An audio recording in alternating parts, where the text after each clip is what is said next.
Habakkuk 2 tables Bible స్టడీలో ఇది 71వ presentation. మన అంశము అహరోను బలిపీఠము పార్ట్ 2, ఆరోన్స్ ఆల్టర్ పార్ట్ 2. ప్రార్థన చేసుకుని వాక్యాన్ని ప్రారంభించుకుందాం.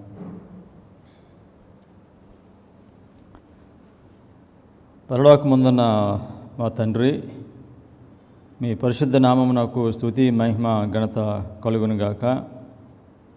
మాకు కావలసిన సమస్తమైన ఆశీర్వాదములను మీరు మాకు సమృద్ధిగా అనుగ్రహించి, ప్రభ మీ వాక్యాన్ని బోధించడానికి మీరు గొప్ప ఆధిక్యతని మీరు మాకు అనుగ్రహించారు. ప్రభ, అంత్యకాలంలో జీవిస్తున్న ప్రజలకు దానియేలు ప్రకటన గ్రంథాల్లో నుండి కృపకాలము ముగింపుకు నాకు నడిపించే సంభవాలను తెలియచేయటము గొప్ప ధన్యతగా మేము భావిస్తున్నాము. ఈ సమయంలో మీ వాక్యాన్ని నేను బోధిస్తూ ఉండగా నాకు దీన మనసును, తగ్గింపు స్వభావమును అనుగ్రహించి, పరిశుద్ధాత్మను అనుగ్రహించి, కేవలము మీ మహిమ కొరకు నేను వాక్యం బోధించినట్లుగా నన్ను బలమైన సాధనముగా మీ మహిమ కొరకు వాడుకోనమని యేసుక్రీస్తు నామములో ప్రార్థన చేయించున్నాం తండ్రి, ఆమేన్.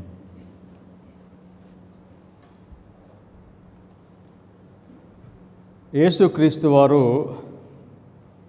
అంతంలో జరిగే దానిని మొదట నుండి ఆయన తెలియచేస్తారని చాలాసార్లు దీని గురించి మనం వింటున్నాం. ఇశ్రాయేలీయుల యొక్క చరిత్ర లోకము యొక్క అంతంలో అది రిపీట్ అవుతుంది. ముఖ్యంగా అడ్వెంటిస్ట్ సంఘంలో అది రిపీట్ అవుతుంది. నిర్గమకాండము 32వ అధ్యాయములో ఉన్న ఈ చరిత్ర లోక అంతంలో దేవుని ప్రజల సంఘంలో ఇది మరల నెరవేరుతుంది. గత ప్రజెంటేషన్లో అహరోను బంగారపు దూడను చేసి బలిపీఠము కట్టి ఆరాధించడానికి రమ్మని ప్రజలతో చెప్పాడు. ఆ విధంగా అహరోను దూడను చేసి బలిపీఠమును కట్టి వారిని ఆరాధించడానికి ఆహ్వానించటము ఇది ఆదివారం చట్టము గూర్చి తెలియచేస్తుంది.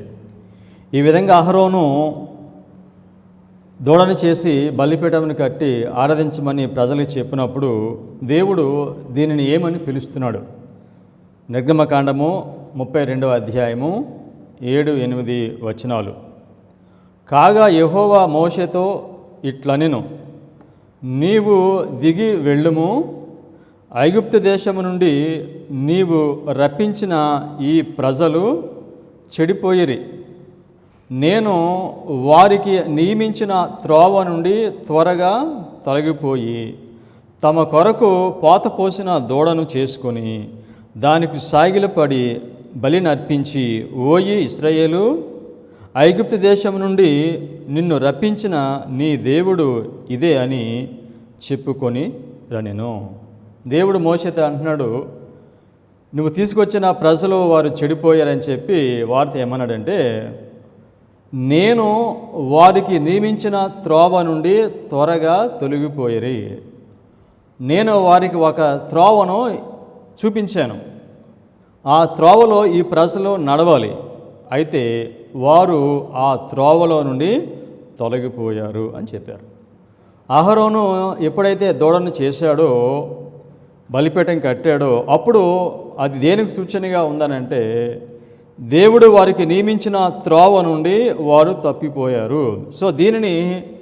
సో లోక అంతంలో దేవుని సంఘంలో దీనిని మనము చెప్పాలనంటే ఈ విధంగా దేవుడిచ్చిన ఈ త్రోవ నుండి ప్రజలు తప్పిపోవటము 1863 సంవత్సరంలో ప్రారంభమైంది. సో కనుక అహరోను ఆయన యొక్క ప్రజలు దేవుడి ఇచ్చిన మార్గము నుండి వారు తొలగిపోయారు. సో కనుక అంత్యకాలంలో దేవుని ప్రజలు అదేవిధంగా దేవుడిచ్చిన మార్గం నుండి వారు కూడా తొలగిపోతారు అని ఈ యొక్క అహరోను చరిత్ర మనకి తెలియచేస్తుంది. న్యాయాధిపతులు 2వ అధ్యాయము 17వ వాక్యము. తమ పితరులు యెహోవా ఆజ్ఞలను అనుసరించి నడిచిన మార్గము నుండి త్వరగా తొలగిపోయి ఇతర దేవతలతో వ్యభిచరించి వాటికి నమస్కరించిరి. తమ పితరులు ఆ ఆజ్ఞలను అనుసరించినట్లు వారు నడవక పోయిరి. వారి పితరులకు దేవుడు ఏ మార్గాన్ని ఇచ్చాడు? 10 ఆజ్ఞల మార్గమును ఇచ్చాడు. ఈ 10 ఆజ్ఞల మార్గమును ఇవ్వక మునుపు దేవుడు అద్భుతాలు చేసి ఆయన శక్తిని చూపించి ఆ మార్గంలో మీరు నడవటానికి ఆయన వారికి మాదిరిని పెట్టాడు. సో కనుక ఇశ్రాయేలులకు దేవుడు పెట్టిన మార్గము 10 ఆజ్ఞల మార్గము. దానిలో ఇక్కడ న్యాయాధిపతుల్లో చెప్తున్నారు, ఆ మార్గంలో ఎవరు నడిచారు? వారి పితరులను నడిచారు. కానీ ఆ పితరులు గతించిన తర్వాత వచ్చిన తరము ఆ మార్గంలో నడవలేదు. సో అంత్యకాలంలో దేవుడు ఏర్పాటు చేసుకున్న సంఘమునకు దేవుడు మార్గాన్ని సిద్ధపరిచాడు. Habakkuk 2 tables. ఈ మార్గాన్ని ఇచ్చినప్పుడు పితరులు ఆ మార్గంలో నడిచారు. కానీ వారు చనిపోయిన తర్వాత వచ్చిన తరం వారు ఆ మార్గం నుండి వారు తొలగిపోయారు. యెషయా 28:5-8 వరకు. యెషయా 28:5-8 వరకు. ఆ దినమున సైన్యములకు అధిపతి యొక్క యెహోవా శేషించిన తన ప్రజలకు తానే భూషణ కిరీటముగా నుండును, సౌందర్యము గల ముకుటముగా నుండును. ఆయన న్యాయపీఠము మీద కూర్చుండే వారికి తీర్పు తీర్చ నేర్పు ఆత్మగాను, గుమ్మమునద్ద యుద్ధమును పారగొట్టు వారికి పరాక్రమము పుట్టించు వాడుగాను ఉండును. దేవుడు ఆయన ప్రజలకు ఆయన ఏ విధంగా ఆయన ఉండబోతున్నాడో ఈ వాక్యంలో చెప్తున్నాడు. శేషించిన ప్రజలు ఎవరు? ఈ లోకం నుండి శేషించిన ప్రజలు ఇశ్రాయేలీలు. వారికి ఈ దేవుడు ఏ విధంగా ఉండబోతున్నాడు అని అంటే, భూషణ కిరీటముగా ఉండబోతున్నాడు, సౌందర్యం గల మకుటముగా ఉండబోతున్నాడు. వారు తీర్పు తీర్చడానికి కూర్చున్నప్పుడు వారికి తీర్పు తీర్చడానికి కావాల్సిన జ్ఞానాన్ని ఇచ్చే ఆత్మగా దేవుడు వారికి ఉన్నాడు. అయితే దేవుడు వారికి ఈ విధంగా ఉంటే వారు ఎంతకాలం దేవుడు వారికి ఈ విధంగా ఉంటాడనంటే, దేవుడు వారికి ఇచ్చిన మార్గంలో నడిచినంతకాలము దేవుడు సౌందర్యం గల మకుటంగా ఉంటాడు, భూషణ కిరీటంగా ఉంటాడు, తీర్పు తీర్చడానికి కావాల్సిన ఆత్మని ఇచ్చేవాడుగా దేవుడు ఉంటాడు. సో ఆ మార్గాన్ని విడిచి వెళ్ళిపోయలేదు. 8వ వాక్యం తెలియచేస్తుంది. 8. అయితే వీరును ద్రాక్షారసం వలన సొక్కి సోలుదురు, మద్యము వలన తత్తరపడుదురు. యాజకులేమి ప్రవక్తలేమి అందరూ మద్యము వలన సొక్కి సోలుదురు. ద్రాక్షారసము వారిని మృంగివేయుచున్నది, మద్యము వలన తత్తరపడుచున్నారు. దర్శనము కలిగినప్పుడు సోలుదురు, తీర్చు కాలమున తత్తరపడుదురు. సో వీళ్ళు ఏం తాగారంటే ఇశ్రాయేలు ద్రాక్షారసం తాగారు. ద్రాక్షారసము వారు త్రాగారు. ఈ ద్రాక్షారసం తాగటం వలన, ఈ ద్రాక్షారసం త్రాగటం అంటే ఏమిటి? ద్రాక్షారసం త్రాగటం అంటే బబులోను మద్యం. సో అది 2వ దూత వర్తమానము. ఈ సమస్త జనములకు తన వ్యభిచార మద్యమును బబులోను తాగించిందని వాక్యం తెలియజేస్తుంది. అయితే ఇశ్రాయేలీలు వారు బబులోను వాళ్ళ మద్యాన్ని వారు తాగారు. ఈ మద్యాన్ని వారు తాగటం అని అంటే ఏమిటనంటే, దేవుడు సెవెంత్ డే అడ్వెంటిస్ట్ వారికి పరిశుద్ధ గ్రంథమును ప్రవచనములను వివరించడానికి ఆయన ప్రూఫ్ టెక్స్ట్ మెథడ్ అనగా మిల్లర్ ద్వారా 14 సూత్రాలు ఇచ్చాడు. ఆ సూత్రాలను ప్రక్కన పెట్టి ప్రొటెస్టెంట్ వారు, క్యాథలిక్ వారు ఇచ్చిన ఆ సూత్రములను వారు తీసుకున్నారు. దేవుని ప్రజలు వారి మార్గంలో నుంచి తప్పిపోవడానికి ప్రధానమైన కారణం ఏమిటంటే, పరిశుద్ధ గ్రంథాన్ని అర్థం చేసుకోవడానికి దేవుడిచ్చిన ఆ 14 సూత్రములను ప్రక్కన పెట్టడము ప్రధానమైన కారణము. ఇది గ్రహించాలి మనం. దాన్ని ప్రక్కన పెట్టారు కనుక ఇప్పుడు ప్రస్తుత కాలము దేవుడు వారికి ఇచ్చిన వర్తమానము వారికి అర్థం కావటం లేదు. సో కనుక వారు ద్రాక్షారసం తాగారు. ప్రొటెస్టెంట్స్ వారిది క్యాథలిక్ రూల్స్ తీసుకున్నారు. సో తాగారు కనుక అందుకే వాళ్ళకి ఏం అర్థం కావట్లేదని చెప్పాడు దీనిలో అన్నాడు ఈ వాక్యం చివరిలో. దర్శనము కలిగినప్పుడు సోలుదురు, తీర్పు తీర్చు కాలము నా తత్తరపడుదురు. దర్శనము కలిగినప్పుడు, ఇప్పుడు 2001 సెప్టెంబర్ 11న ప్రవచనము నెరవేరినప్పుడు వారు తెలియదు వాళ్ళకి. తీర్పు తీర్చు కాలమున వారు తత్తరపడుదురు. బ్రతుకున్న నీతిమంతులకి, అడ్వెంటిస్ట్ వారికి తీర్పు జరుగుతుంది అని వర్తమానం వారికి అర్థం కాదు. వాళ్ళు ఏమైపోతారు, వాళ్ళు తత్తరపడతారని చెప్పారు. ఈ వర్తమానం చెప్పినప్పుడు హబక్కు 2 tables ప్రజెంట్ ట్రూత్ మెసేజ్ చెప్పినప్పుడు వాళ్ళు కంగారు పడతారు, భయపడతారు. కారణం ఏమిటంటే ద్రాక్షారసాన్ని తాగారు వాళ్ళు. ద్రాక్షారసం అంటే దేవుడు పరిశుద్ధ గ్రంథాన్ని వివరించడానికి ఇచ్చిన సూత్రములను ప్రక్కన పెట్టి వారు వేరే తీసుకున్నారు. కనుక ఈ విధంగా ఈ సూత్రాలను వేరే సూత్రాలు తీసుకోవటం వలన వారు మార్గం నుంచి తొలగిపోయారు. సో అడ్వెంటిస్ట్ వారిని ఈ విధంగా ఈ మార్గం నుంచి తొలగిపోయిన వారిని దేవుడు ఏమని పిలుస్తున్నాడు తెలుసండి? బైబిల్లోను త్రాగుబోతులని పిలుస్తున్నాడు, డ్రంకర్డ్స్. యెషయా 31, యెషయా 30:1 యెహోవా వాక్కు ఇదే, లోబడని పిల్లలకు శ్రమ, పాపమునకు పాపము కూర్చుకున్నట్లుగా వారు నన్ను అడగక ఆలోచన చేయుదురు, నా ఆత్మ నియమింపని సంధి చేసుకొందురు. ఇదే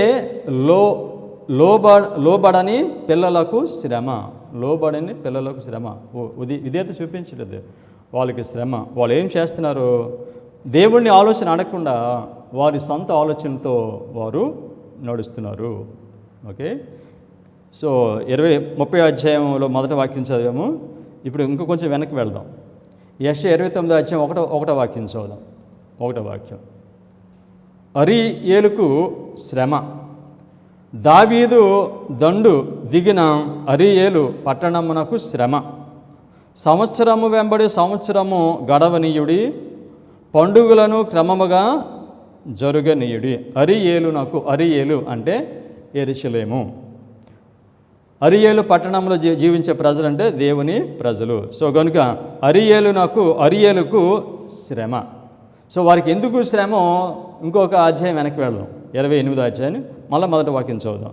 సో 30వ అధ్యాయము, 29వ అధ్యాయము, 28వ అధ్యాయము, ఈ 3 కూడా ఒకటే దర్శనము, ఒకటే ఈ దర్శనం. 28 త్రాగుబోతులకు ఎఫ్రాయిమీల అతిశయ కిరీటమునకు శ్రమ, వాడిపోవచ్చున్న పుష్పము వంటి వారి సుందర భూషణమునకు శ్రమ, ద్రాక్షారసం వలన కూలిపోయిన వారి ఫలవంతమైన లోయ తల మీదనున్న కిరీటమునకు శ్రమ. ఎవరికి శ్రమ అని చెప్పాడు? త్రాగుబోతులకు ఎఫ్రాయిముల అతిశయ కిరీటమునకు శ్రమ. అతిశయ కిరీటము అంటే నాయకత్వము. సో ఎవరికి శ్రమ? త్రాగుబోతులకు శ్రమ. ఎఫ్రాయిములు అంటే ఇజ్రాయేలీలు. సో అతిశయ కిరీటం నాకు లీడర్షిప్ ఆఫ్ అడ్వెంటిజంకి శ్రమ. కారణం ఏమిటంటే ద్రాక్షారసాన్ని తాగారు. లోకం యొక్క అంతంలో సెవెంత్ డే అడ్వెంటిస్ట్ చర్చ్ దేవుని వాక్యమును తృణీకరించిన వారి యొక్క స్థితి ఇది, శ్రమ. వారు ఎక్కడ తప్పిపోయారు? ఇశ్రాయేలీలు ఎక్కడ తప్పిపోయారు? అదేవిధంగా మోడర్న్ ఇజ్రాయెల్ అనేటువంటి అడ్వెంటిస్ట్ వారు ఎక్కడ తప్పిపోయారు? ఫస్ట్ వారు తప్పటడుగు ఎక్కడ వేశారంటే దేవుడిచ్చిన విలియం మిల్లర్ ద్వారా దేవుడిచ్చిన ఆ 14 రూల్స్ని వారు ప్రక్కన పెట్టడం బట్టి వారు అక్కడ తప్పిపోయారు. అందుచేత దానిలో నుండి వారు తొలగిపోయారు. కనుక వారికి హబక్కూక్ 2 tables, హబక్కూక్ 2వ అధ్యాయంలో 2 tables ఉన్నాయి. అవి వారికి అర్థం కావట్లేదు.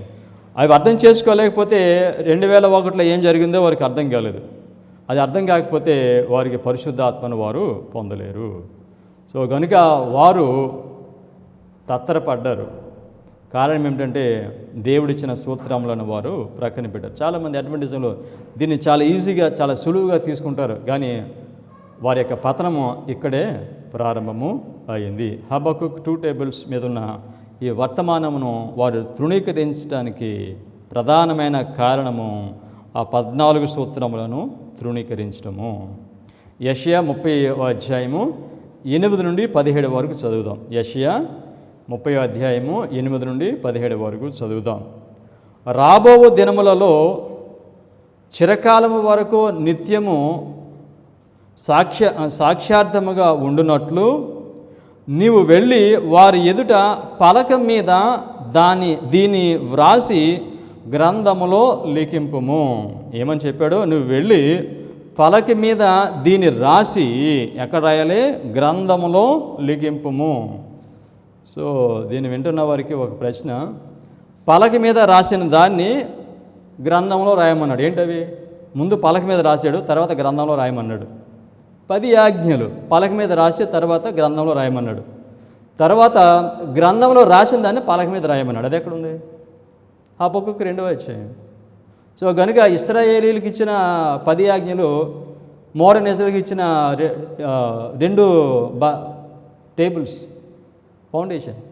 సో కనుక దీనిలో చెప్తున్నాడు పలక మీద వ్రాసి గ్రంథంలో లిఖింపుము. సో కానీ 10 ఆజ్ఞలు పలక మీద రాస్తే గ్రంథంలో రాశారు. గ్రంథంలో రాసిందని పలక మీద రాయమని చెప్పాడు.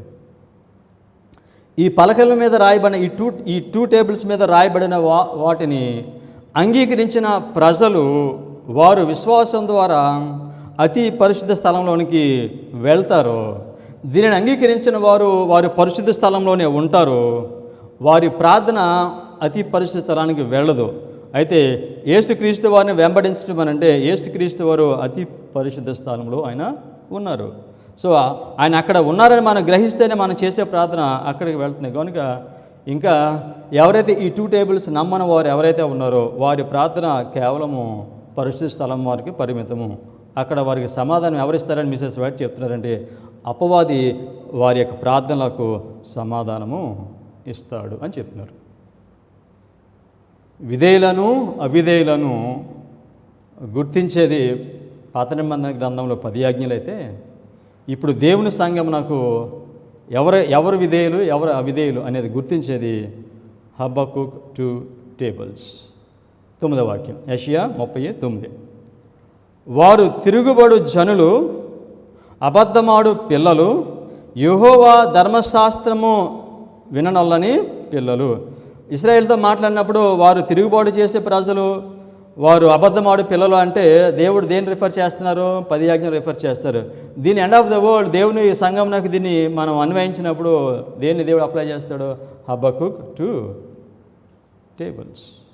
సో ఏమంటారంటే ఇప్పుడు అడ్వెంటిజంలో మాకు ప్రవచన వర్తమానం వద్దు, మాకు శాంతి సమాధానము గల వర్తమానము మాకు కావాలి. ప్రాఫిటిక్ మెసేజ్ వినడానికి మనుషులకు వారికి ఆసక్తి లేదు. కారణం ఏంటి తెలుసండి మీకు? ఆ మార్గం నుంచి తప్పిపోయినప్పుడు ఆ వర్తమానం వినడానికి ఇష్టపడరు. సో అదేవిధంగా సబ్బాత్ గురించి మనం క్రైస్తవులకు బోధించినప్పుడు దాని గురించి వినడానికి వాళ్ళు ఇష్టపడరు. కారణం ఏంటంటే వారు దాని నుంచి తప్పిపోయారు. సో అదేవిధంగా మనుషులు దేని నుంచి తప్పిపోయారో దాని గురించి బోధిస్తే వారికి ఇష్టము ఉండదు. యెషయా 30:10-11 ఈ వాక్యం జాతక చూడండి. దర్శనము చూడవద్దని దర్శనము చూచేవారితో చెప్పువారును యుక్త వాక్యములను మాకు ప్రవచింపకుడి. ఏం వాక్యములను? యుక్త వాక్యములను మాతో ప్రవచింపకుడి. మృదువైన మాటలనే మాతో పలుకుడి. మాయా దర్శనములను కనుడి. అడ్డము రాకుండుడి, త్రోవ నుండి తొలగుడి. ఇశ్రాయేలు పరిశుద్ధ దేవుని సంగతి మా ఎదుట ఎత్తకుడి అని భవిష్యత్ జ్ఞానులతో పలుకువారునై ఉన్నారు. వీళ్ళు ఏమంటున్నారు? దర్శనము చూడదు. What is the vision? Habakkuk 2 tables is the vision of book of Daniel and revolution. So కనుక దర్శనము చూడవద్దు. సో మాకు ఈ దర్శనం మాకు వద్దు, మాకు వద్దు. మాకు ఏం కావాలంటే మృదువైన మాటలు మాకు కావాలి. యుక్త వాక్యములను మాతో ప్రవచింపకూడదు. యుక్త వాక్యములు ఏంటి తెలుసండి? యుక్త వాక్యములను మాతో మీరు ప్రవచింపకూడదు. 14 రూల్స్. యుక్త వాక్యములు దేవుడు ఇచ్చాడు. వాటిని అవి మాకు చెప్పొద్దు. మీరు ఈ దర్శనాలు చెప్పొద్దు. మాకు ఏం కావాలంటే మృదువైన మాటలు కావాలి. యేసుక్రీస్తు వారు ప్రేమ గలవారు, దయగలిగిన వారు, విశ్వాసంతో రక్షించబడతాము, పాపానికి జయించలేము, ఇటువంటి మాటలు కావాలి. కానీ దేవుడు అవి చెప్పట్లా. సో ఈ విధంగా చెప్తారు భవిష్యత్తులో. మాకు మృదువైన మాటలు కావాలని చెప్తారు. సో అంటే వాళ్ళు హబక్కూకు 2 టేబుల్స్ మీద సత్యాలను వారు తృణీకరిస్తున్నారు. ఆ విధంగా తృణీకరించడం ద్వారా ఏమవుతుందంటే ఆ మార్గం నుంచి తొలగిపోతారు, మార్గం నుండి వారు పడిపోతారు. 12వ వాక్యం యెషయా 30:12. అందుచేతను ఇశ్రాయేలు యొక్క పరిశుద్ధ దేవుడు ఇలాగూ సెలవిచ్చుచున్నాడు, మీరు ఈ వాక్యము వద్దని త్రోసివేసి. ఏ వాక్యాన్ని? 14 రూల్స్. మీరు ఈ వాక్యమును వద్దని త్రోసివేసి బలాత్కారమును కృత్రిమమును నమ్ముకొని అట్టి వాటిని ఆధారం చేసుకుంటారు గనుక. ఏమి నమ్ముకున్నారు వాళ్ళు? సో ఈ వాక్యము వద్దని త్రోసివేసి. సో వాళ్ళు ఏమన్నారు? కృత్రిమమును నమ్ముకొని. కృత్రిమం అంటే వాట్ ఇస్ కృత్రిమం అంటే ఏమిటది? మోసకరమైంది. దేవుడి సత్యము. సో కానీ వారికి మోసకరమైనది కావాలి, మానవుడు తయారు చేసింది వారికి కావాలి. సో కనుక దేవుడు ఇచ్చింది వారికి వద్దు, మానవుడు చేసింది కావాలి. అందుచేత అన్నాడు కృత్రిమం నమ్ముకొని అట్టి వాటిని ఆధారం చేసుకుంటారు. సో కనుక దేవుని వాక్యాన్ని వివరించడానికి ఆధారం ఏమిటంటే దేవుడిచ్చిన 14 సూత్రాలు కాదు, మానవులు కనిపెట్టిన స్తోత్రాలను ఉపయోగించి పరిశుద్ధ గ్రంథాన్ని ఉపయోగిస్తున్నారు. ద హిస్టారికల్ గ్రామటికల్ మెథడ్ ఉపయోగిస్తున్నారు అడ్వెంటిస్ట్ వారు ఈ ప్రవచనం అర్థం చేసుకోవడానికి. అందుచేతనే వారికి ఇవి అర్థం కావట్లేదు. ఈ వాక్యము వద్దని త్రోసివేసి. ఇప్పుడు చూడండి అడ్వర్టైజ్మెంట్ చూడండి, 14 సూత్రాలు ఏమిటంటే వారికి ఎవరికి తెలియదు, వాటిని ప్రక్కన పెట్టేశారు, వాటిని దేవుడు ఇచ్చినవి. 13వ వాక్యం. ఈ విధంగా ప్రక్కన పెట్టేయటం వలన ఏం జరుగుతుందో చెప్తున్నాడు యెషయా. దేవుడు యెషయా ద్వారా తెలియజేస్తున్నాడు. ఈ 14 సూత్రాలను ప్రక్కన పెట్టడం వల్ల దాని యొక్క పర్యవసానం ఏమి జరగబోతుందో చెప్తున్నాడు. యెషయా 30:13. ఈ దోషము మీకు ఎత్తైన గోడ. ఏమిటి దోషము? ఆ రూల్స్ పక్కన పెట్టారు. సో ఈ దోషము మీకు ఎత్తైన గోడ నుండి జోగి పడబోవచ్చున్న గోడ అండవలే అగును, అది ఒక్క క్షణంలోనే హఠాత్తుగా పడిపోవును. గోడ అనేది దేనికి సూచనగా ఉందంటే ధర్మశాస్త్రం నాకు సూచనగా ఉంది. సో ఇక్కడ మీ దోషమును బట్టి ఏం జరగబోతుందంటే ఒక్క క్షణంలోనే ఆ గోడ పడిపోతుంది. గోడ అంటే 10 ఆజ్ఞలు, ధర్మశాస్త్రం. ఈ గోడ ఎప్పుడు పడిపోతుంది? ఈ గోడ ఎప్పుడు పడిపోతుందంటే ఆదివారం చట్టము వచ్చినప్పుడు. అంటే ఈ గోడ పడిపోవడం అని అంటే దాని అర్థం ఏమిటంటే సంఘమును ప్రభుత్వమును వేరు చేసే ఈ గోడ పడిపోతుంది. ఈ గోడ సంఘము ప్రభుత్వము వేరు చేసే ఈ గోడ 10 ఆజ్ఞల ధర్మశాస్త్రం, ఈ గోడ ఎప్పుడు పడిపోతుందో అప్పుడు ఏం జరుగుతుంది? సంఘము ప్రభుత్వము రెండు కలుస్తాయి. అంటే ఈ రెండింటిని వేరుపరిచేది ఏమిటంటే సంఘాన్ని ప్రభుత్వాన్ని వేరుపరిచేది ఈ గోడ. సో 10 ఆజ్ఞలు అనండి, లేకపోతే వీటనండి. సో కనుక ఈ 10 ఆజ్ఞలను వారు ఎప్పుడైతే గోడ పడిపోతుందో అప్పుడు వెంటనే ఏమొస్తుంది? ఈ గోడ పడిపోయిందంటే దాని అర్థం ఏమిటంటే ఆదివారము చట్టము వస్తుంది. సో కనుక అకస్మాత్తుగా హఠాత్తుగా ఈ గోడ పడిపోతుంది. సపరేట్ చేసి ఈ వాల్ పడిపోతుంది. సో కనుక మీ దోషమునకు వచ్చే శిక్ష ఏమిటంటే ఈ గోడ పడిపోతుంది. మీకు తెలియదు గోడ పడిపోతుందని. ఆదివారం చట్టం వస్తుందని మీకు తెలియదు. మీకు 14వ వాక్యం. ఆ విధంగా గోడ పడిపోయినప్పుడు ఏం జరుగుతుందో చెప్తున్నారు. వాళ్ళకి వచ్చే దోషం, వాళ్ళకి వచ్చే నష్టం ఏంటి? ఈ 2 టేబుల్స్ని పక్కన పెట్టడం వలన వచ్చే నష్టం ఏమిటో 14వ వాక్యంలో చెప్పాడు. ఈ గోడ పడిపోతే, ఈ గోడ కూలిపోతే ఏం జరుగుద్ది? యెషయా 30:14. కుమ్మరికుండా గొట్టబడినట్లు ఆయన ఏమీయు విడిచిపెట్టక దాన్ని పగలగొట్టును. పొయ్యిలో నుండి నిప్పు తీయటకు కానీ కుండలో నుండి నీళ్లు తీయటకు కానీ దానిలో ఒక్క పెంకైనను దొరకదు. సో కనుక ఈ గోడ ఎప్పుడు కూలిపోతుంది? ఆదివారం చట్టం వచ్చినప్పుడు కూలిపోతుంది. సో కనుక ఇప్పుడు ఆ గోడ కూలిపోయిన తర్వాత మీరు ఏం చేస్తారంటే కుండ ఉంది, కుండ పగిలిపోయింది. కుండలో ఏముంటాయి? నీళ్ళు ఉంటాయి. పొయ్యిలో ఏముంటుంది? నిప్పు ఉంటుంది. సో కనుక ఈ గోడ పడిపోయిన తర్వాత దాని అర్థం కుండ పగిలిపోతుంది. కుండ పగిలిపోయిన తర్వాత అప్పుడు మీరు దేనికోసం వెళ్తున్నారో? నీళ్ళు కోసం వెళ్తున్నారు. సో నిప్పు కోసం వెళ్తున్నారు. ఆ నీళ్లు నిప్పు దేనికి సూచనగా ఉంది? పరిశుద్ధాత్మకు సూచనగా ఉంది. సో పరిశుద్ధాత్మను దేవుడు కడవరి వర్షమును ఇవ్వడం ఎప్పుడు ప్రారంభించాడు? 2001లో ప్రారంభించాడు. సో ఈ కడవరి వర్షాన్ని ఇస్తూ ఉన్నాడు.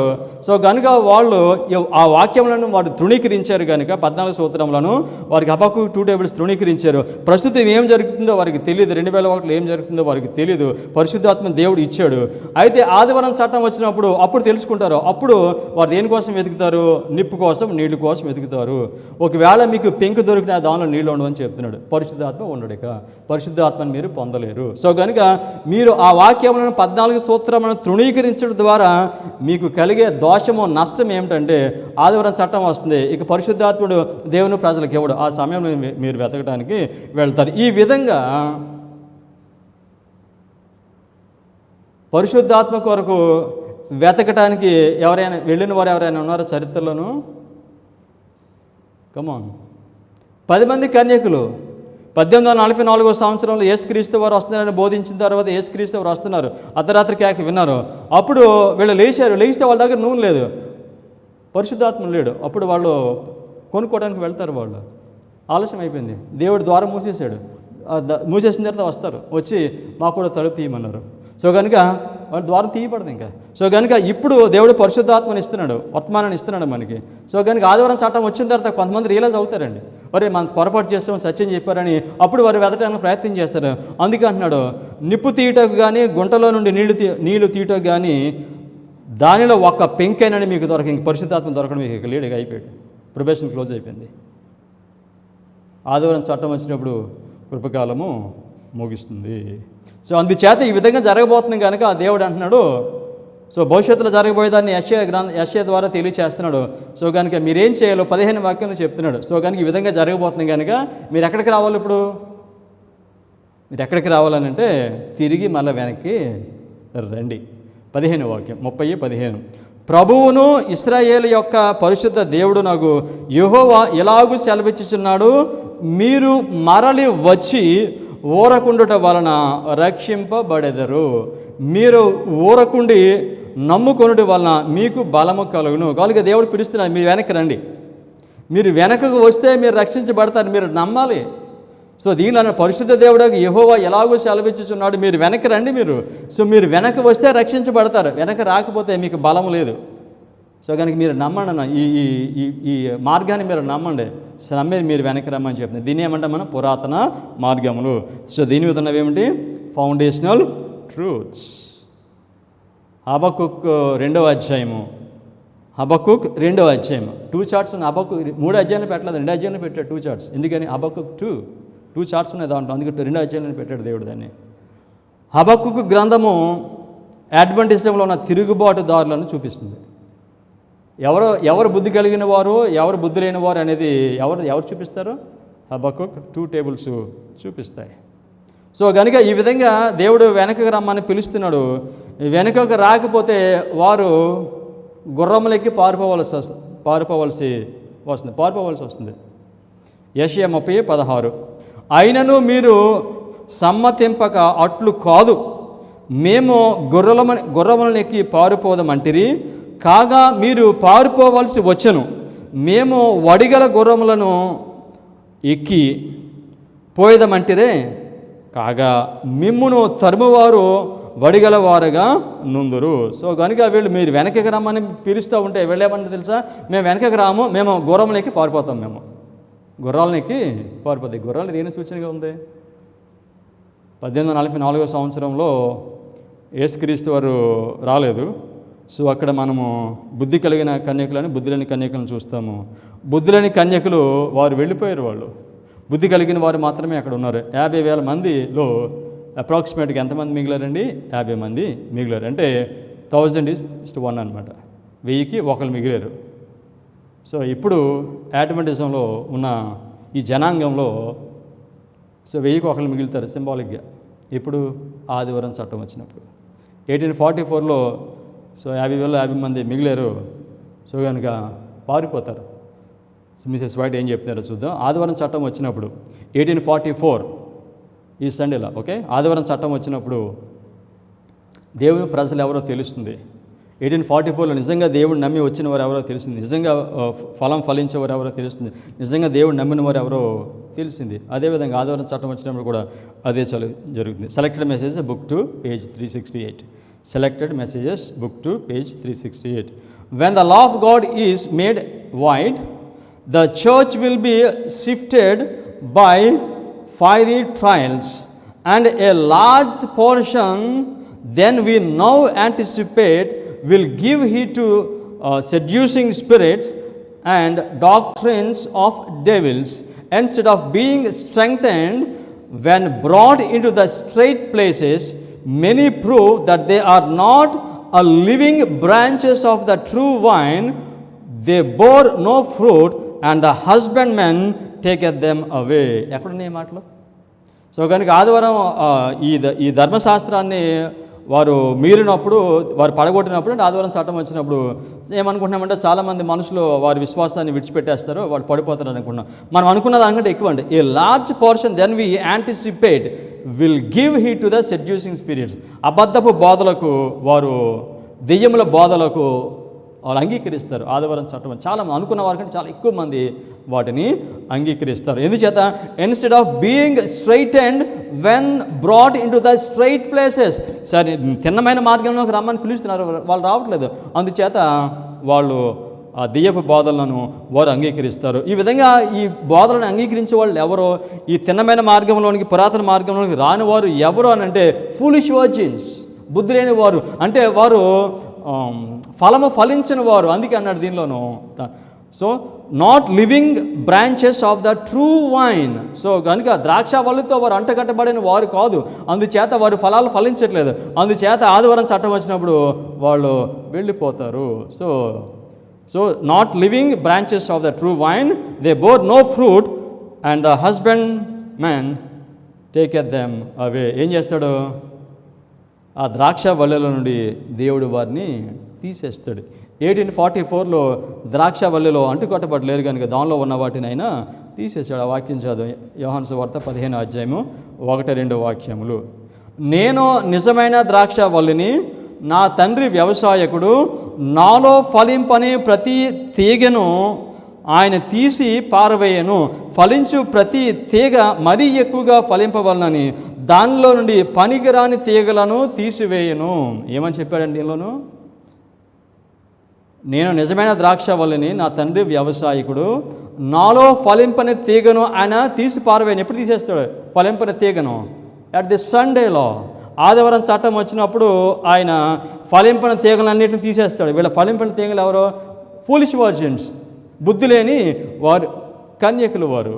ఫలింపనే ప్రతి తీగ మరీ ఎక్కువగా ఫలింపవాలని దానిలోని పనికిరాని తీగలను తీసివేయని. ఎందుకు తీసేస్తాడంటే, ఇవి తీసేస్తే, ఇంకా పనికిరాని తీగలను తీసేస్తే మిగతా తీగలు ఇంకా బాగా ఫలిస్తాయి. ఒక ఆయన అన్నారు, సో సెవెంత్ అడ్వెంటిస్ట్ చర్చ్ గురించి మాట్లాడుతూ, ఎవరైతే చర్చ్ నుండి వారు బయటికి వెళ్తున్నారో దేవుడు వాళ్ళని తీసేస్తున్నాడంట ప్రక్కకి. దేవుడు వారిని తీసేస్తున్నాడు. దే ఆర్ రాంగ్ పీపుల్ వాళ్ళు. సో వాళ్ళు బయటికి వెళ్ళిపోతున్నారు. అది కాదండి. సో దేవుని సంఘం ఎవరనంటే ఆ ద్రాక్ష వల్లిలో నుండి తీసేస్తున్నాడు మనుషులను. బయటికి వెళ్ళేవారు కాదండి తీసేసేది. ఎందుకనంటే వారు బహుగా ఫలించాలి. ఇప్పుడు బహుగా ఫలిస్తారు వీళ్ళు. ఈ ఫలించిన తీగలను తీసేస్తారు, అప్పుడు వీళ్ళు బహుగా ఫలిస్తారు. ఇప్పుడు 1,40,000. ఎప్పుడు బాగా ఫలిస్తారు ఇంక వాళ్ళు? 1,40,000 సండేలో. ఆదివారం చట్టం ముందు వీళ్ళు ఏమని పిలుస్తారంటే చర్చ్ ఆఫ్ మిలిటెంట్. 1,40,000 గ్యాదర్ అవుతున్నారు. ఇప్పుడు వాళ్ళని చర్చ్ ఆఫ్ మిలిటెంట్ అని పిలుస్తారు. అట్ ద సండేలా చర్చ్ ఆఫ్ ట్రయంఫెంట్ వీళ్ళు. సో కనుక ఇప్పుడు వీళ్ళు బాగా ఫలించాలని తీసేస్తున్నాడంటే దేవుడు 1,44,000 మందిని ఆయన సమకూర్చుకుంటున్నాడు. తీసేసేది వీళ్ళని కాదు, వేరే వాళ్ళని తీసేస్తున్నాడు. 1,44,000 మంది ఆయన దేవుని ప్రజలు. ఆ ద్రాక్ష వల్లతో వారు అంటుకట్టబడిన వారు. 17వ వాక్యం, యెషయా 30:17. మీరు పర్వతము మీద నుండి కొయ్యవలెను, కొండ మీద నుండి జెండా వలను అగు వరకు ఒకని గద్దింపునకు మీలో 1000 మంది పారిపోయేదరు, 5 గద్దింపునకు మీరు పారిపోయేదరు. 1844లో సో వీళ్ళకి మేల్కొన్నప్పుడు బుద్ధి లేని కన్యకల దగ్గర నూనె లేదు. అప్పుడు నూనె ఉన్న వారి దగ్గరికి వచ్చి నూనె మాకు ఇమ్మని అడిగారు. మీరు వెళ్ళి కొనుక్కోండి. వీళ్ళని గద్దించారు. సో వీళ్ళు కొనుక్కోవడానికి వీళ్ళు వెళ్ళారు. ఏం కొనుక్కోవడానికి వెళ్ళారు వాళ్ళు? పరిశుద్ధాత్మ. కుండ పగిలిపోయింది, నీళ్ళు లేవు, నిప్పు లేదు. ఇప్పుడు పరిశుద్ధాత్మ కొరకు వీళ్ళు ప్రయత్నము చేస్తున్నారు. కారణం ఏమిటంటే వాళ్ళు దేవుని మార్గం నుండి తొలగిపోయారు. అలా ఏ విధంగా తొలగిపోయారు? ఫస్ట్ స్టెప్ ఏంటి? తప్పిపోవడం మార్గం నుండి 14 సూత్రములను ప్రక్కన పెట్టారు. దాని కారణంగా హబక్కు 2 టేబుల్స్ని వారు ప్రక్కన పెట్టారు. ఇప్పుడు 1844లో ఈ 5 బుద్ధులని కన్యకులు వెళ్ళారు ఇప్పుడు నూనె కోసం వాళ్ళు. సో 1000 మందిలో ఒకరు. ఓకే, ప్రసంగి 7:27-28. ప్రసంగి 7:27-28. సంగతుల హేతువు ఏమైనది?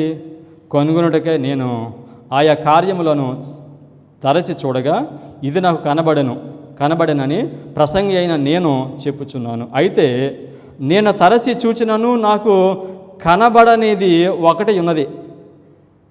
అదేమనగా 1000 మంది పురుషులలో నేను ఒకరిని చూచితను కానీ అంతమంది స్త్రీలలో ఒకతను చూడలేదు. సో 1000 మంది స్త్రీలు అందరూ ఒకలేరండి, బుద్ధి కలిగిన వారు. ఓకే, సో 1000 మందికి ఒకరు. సో 50,000 పీపుల్ 50 అయ్యారు. సో కారణం ఏమిటంటే వీళ్ళు ఏమనుకుంటున్నారో, ఈ వర్తమానం బోధించినప్పుడు మేము గుర్రములు ఎక్కి వెళ్ళిపోతాం మేము. సో మాకు ఈ వర్తమానము అవసరం లేదు, గుర్రములు ఎక్కి వెళ్ళిపోతాం. గుర్రములు ఎక్కి వెళ్ళిపోవడం దేనికి సూచనగా ఉందంటే మానవ శక్తి మీద, మానవ జ్ఞానం మీద ఆధారపడటం నాకు సూచనగా ఉంది. ఈ వర్తమానం బోధించినప్పుడు వారు దేవుని వర్తమానం వారిని ప్రక్కన పెట్టి వారి జ్ఞానం మీద వారు ఆధారపడుతున్నారు. యెషయా 31వ అధ్యాయము 1-3 వాక్యాలు చదువు. ముందు ఒకటి చదువు. యెషయా 31:1.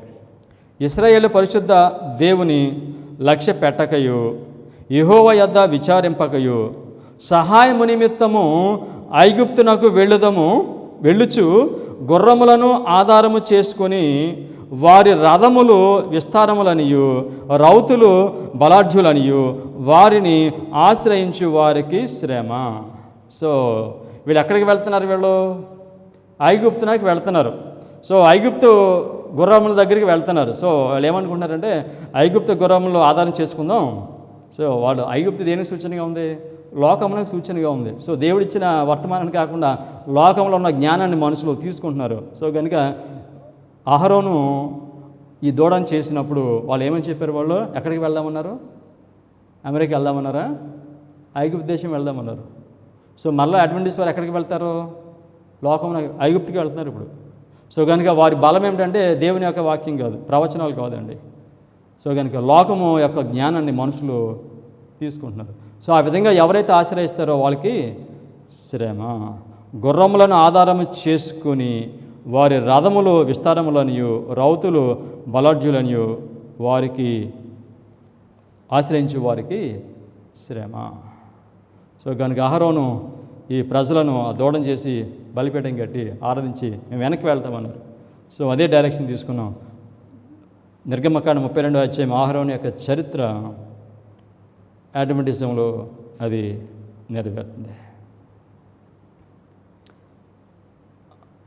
అహరోను ఆయన యొక్క ప్రజలు మేము ఐగుప్తు దేశానికి వెనక్కి వెళ్ళిపోతాము అని ఈ మాటలు మనం బైబిల్ చదివినప్పుడు మనకి చాలా కోపం వస్తుంది.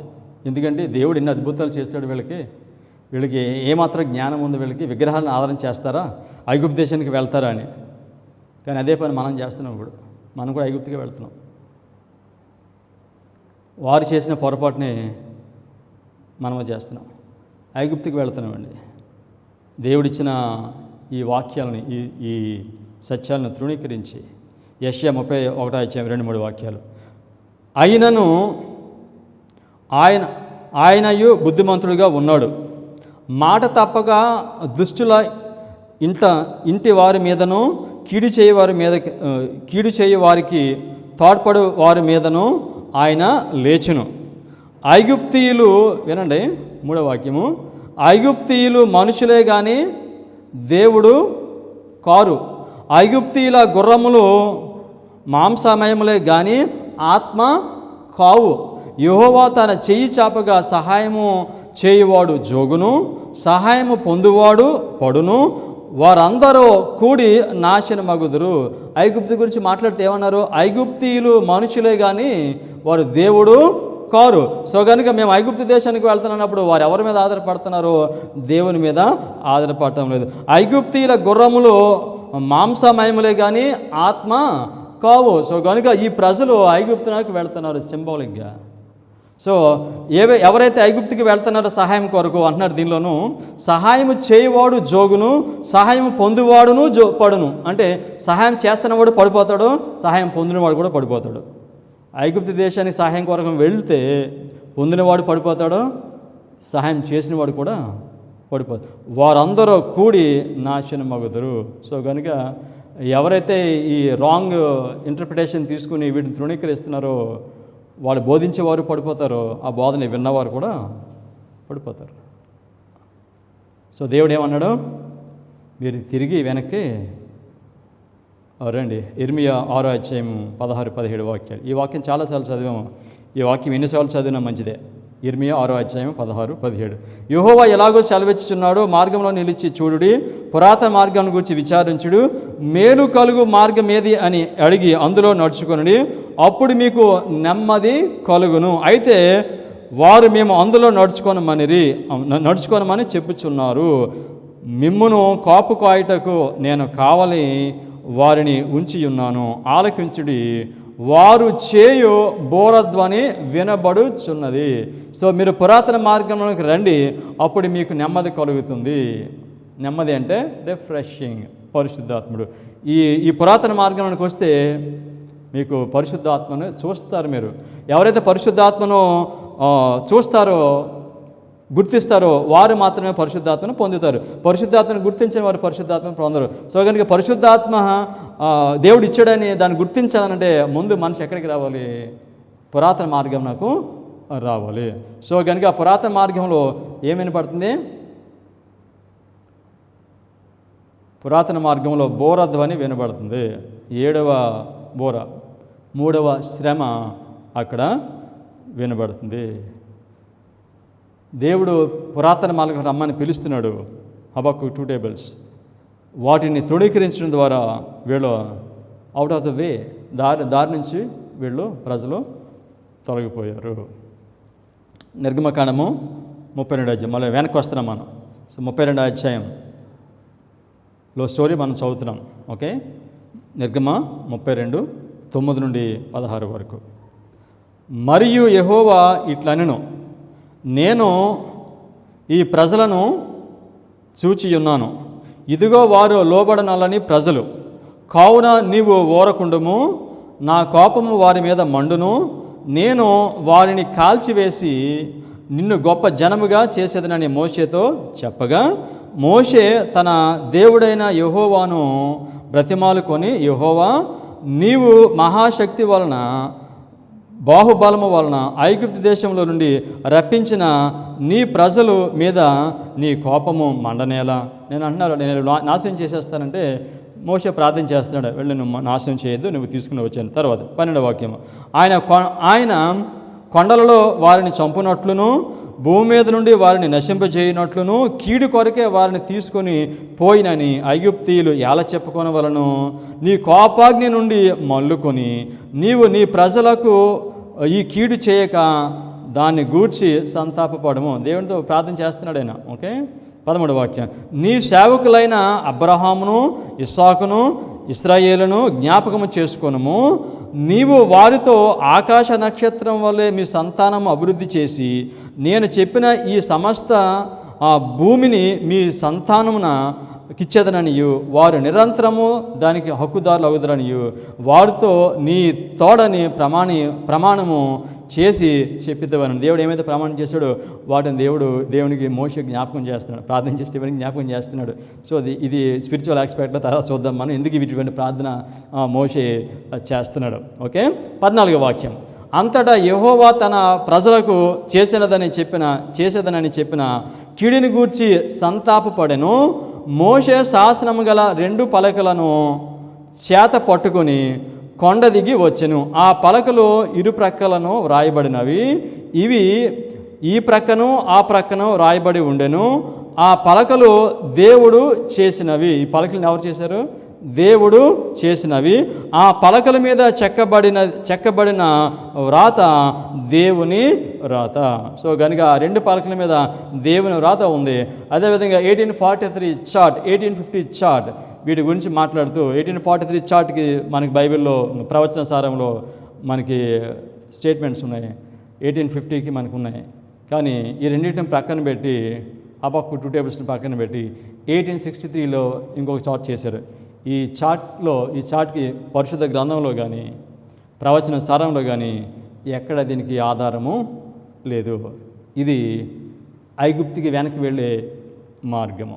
17వ వాక్యం, ఆ ప్రజలు పెద్ద కేకలు వేయుచుండగా యెహోషువ ఆ ధ్వని విని పాళెములో యుద్ధధ్వని అని మోషేతో అనగా అతడు అది జయధ్వని కాదు, అపజయ ధ్వని కాదు, సంగీత ధ్వని నాకు వినబడుచున్నదనను. సంగీత ధ్వని వినబడుతుంది, సంగీతం.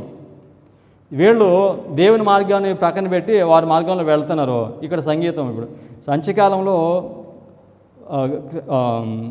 మనిషి యొక్క ఆధ్యాత్మిక జీవితంలో సంగీతం కూడా ఒక రోల్ ప్లే చేస్తుందండి. ఇది సంఘం చర్చెస్లో చూడండి, వెళ్ళి వెనక్కి అక్కడ వాళ్ళు వాయించే ఆ వాయిద్యాలు, ఆ సంగీతాన్ని బట్టి పరిశుద్ధాత్ముడు అక్కడ ఉన్నాడు. అల్లరితో కూడిన సంగీతాన్ని సాతానుడు సంఘంలో ప్రవేశపెట్టాడు.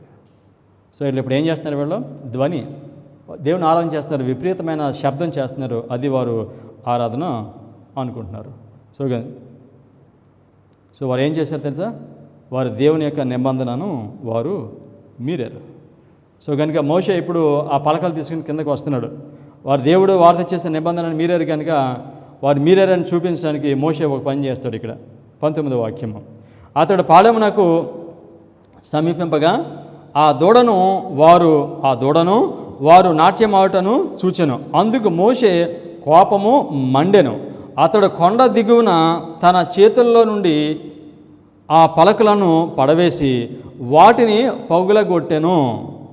మరియు అతడు వారు చేసిన ఆ దూడను తీసుకొని అగ్నితో కాల్చి పొడి చేసి నీళ్ల మీద చల్లి ఇశ్రాయేలీయుల చేత దాన్ని త్రాగించెను. మోషే పైనుంచి కిందకు వస్తున్నాడు. వారు దేవుడిచ్చిన మార్గం నుంచి వాళ్ళు పక్కకు వెళ్ళిపోయారు. ఆజ్ఞలను పగలగొట్టారు, ఆజ్ఞలను మీరారు కనుక, నిబంధనలు మీరారు కనుక దానికి సూచనగా మోషే ఆ 2 రాతి పలకలను ఆయన పగలగొట్టాడు. ఆ 2 రాతి పలకలను పగలగొట్టడం సూచన ఏమిటంటే, మీరు దేవునితో చేసిన నిబంధనను, ఆజ్ఞలను మీరని చెప్పి, తర్వాత వారు బంగారు దూడను చేశారు. ఆ బంగారు దూడను ఏం చేశాడు? ఆయన కాల్చి పొడి చేసి దానిని నీళ్ళలో కలిపి దానిని ఆ ప్రజలకు ఆయన తాగించాడు. సో అహరోను చేసిన ఆ దూడ దేనికి సూచనగా ఉంది? మృగమునకు, ప్రతిమనకు సూచనగా ఉంది. రెండోది మృగమునకు ఆరాధనకు సూచనగా ఉంది. మృగమునకు ఆరాధన ఆదివారం చట్టం వచ్చినప్పుడు చేస్తారు. సో కనుక దీనిలో ఆ దూడను కాల్చి పొడి చేసి నీళ్ళ మీద చల్లి ఆ నీళ్లను త్రాగించాడు. ఈ దూడను చేయటము దేనికి సూచనగా ఉంది? ఆదివారం చట్టం. మృగమునకు ప్రతిమ, మృగమునకు ఆరాధన, ఆదివారము ఆరాధన.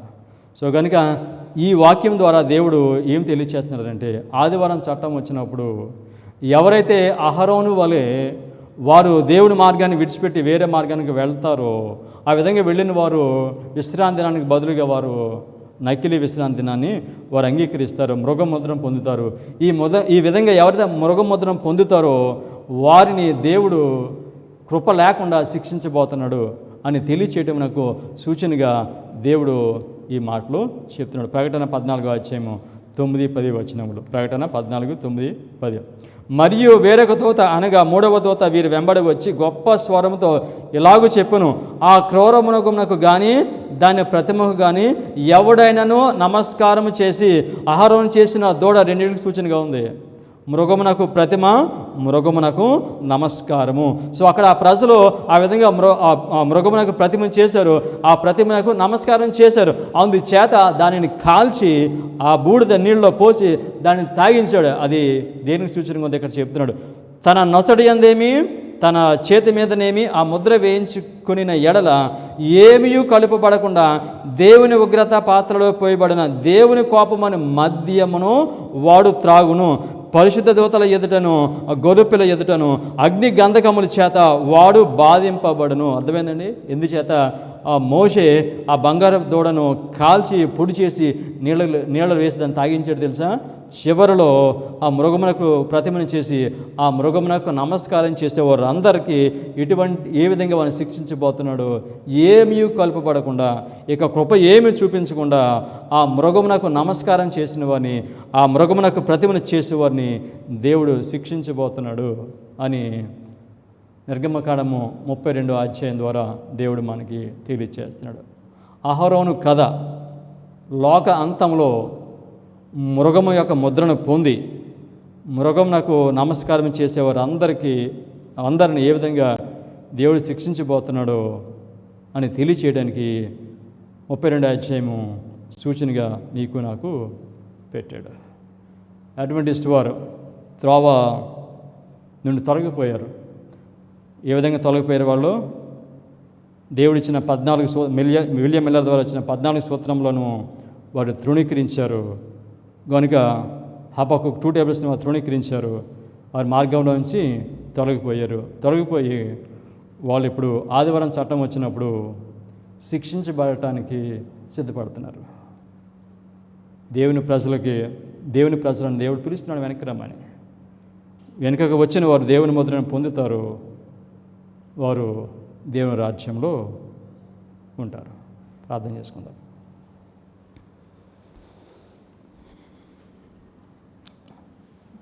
కృప కలిగిన మా పరలోకపు తండ్రి, ప్రారంభం నుండి చివరిలో మీరు ఏం చేయబోతున్నారో మీరు బయలుపరుస్తున్నారు మా ప్రభా. అహరోను యొక్క ఆ చరిత్ర కేవలం ఒక చరిత్ర మాత్రం కాదు, అది అంత్యకాలంలో నెరవేర్చబడే అంశము. మీ ప్రజలు దానిని గ్రహించడం కొరకే మీరు వాటిని పరిశుద్ధ గ్రంథంలో మీరు పొందుపరిచారు. మార్గములను తప్పిపోయిన ప్రజలు వారు మృగమునకు ప్రతిమను చేస్తారు, మృగమునకు ఆరాధన చేస్తారు. వారు ఏమీ కలపబడకుండా మీ ఉగ్రత పాత్రలో పోయబడిన దేవుని కోపమని మద్యమును వారు త్రాగుతారు. ఆ విధంగా దేవుని ప్రజలు శిక్షించబడకుండా ఉండవలనని మీరు అనంత జ్ఞానంలో ముందుగానే ఈ యొక్క సత్యమైన పరిశుద్ధ గ్రంథంలో మీరు ఇచ్చారు మా ప్రభా. ఈ వాక్యాలని బోధిస్తున్న మాకు, వాక్యాన్ని వినిచిన మీ ప్రజలకు మీ పరిశుద్ధాత్మను అనుగ్రహించి మేమందరము కూడా దేవుని ముద్రని పొందుకొని ఆ నీతి మార్గంలో మేమందరము జీవించినట్లుగా మీరు మాకు సహాయం చేయమని మీ కుమారుడైన యేసుక్రీస్తు నామములో ప్రార్థన చేయించున్నాం తండ్రి. ఆమేన్.